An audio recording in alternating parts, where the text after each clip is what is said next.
قیامت کے دن گناہگار کی آنکھ 3 میل لمبی اور 3 میل چوڑی ہوگی۔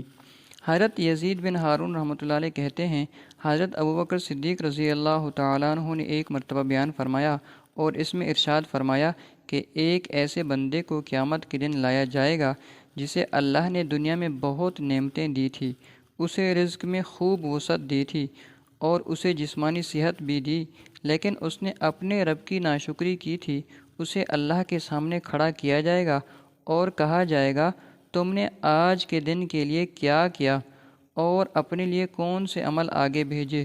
وہ کوئی نیک عمل آگے بھیجا نہ ہوا پائے گا۔ اس پر وہ رونے لگے گا اور اتنا روئے گا کہ آنسو ختم ہو جائیں گے۔ پھر اللہ تعالیٰ کے احکام ضائع کرنے کی وجہ سے اسے شرم دلائی جائے گی اور رسوا کیا جائے گا۔ اس پر خون کے آنسو روئے گا۔ پھر اسے شرم دلائی جائے گی اور رسوا کیا جائے گا، جس پر وہ اپنے دونوں ہاتھوں کو کوہنیوں تک کھا جائے گا۔ پھر اللہ کے احکام ضائع کرنے پر اسے شرم دلائی جائے گی اور رسوا کیا جائے گا، جس پر وہ اونچی آواز سے روئے گا اور اس کی آنکھیں نکل کر اس کے رخساروں پر آ گریں گی اور دونوں آنکھوں میں سے ہر ایک آنکھ 3 میل لمبی اور 3 میل چوڑی ہوگی۔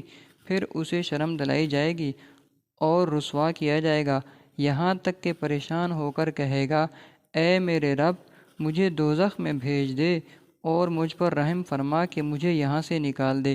اللہ تعالیٰ تمام مسلمانوں کو اس رسوائی سے محفوظ فرمائے، آمین۔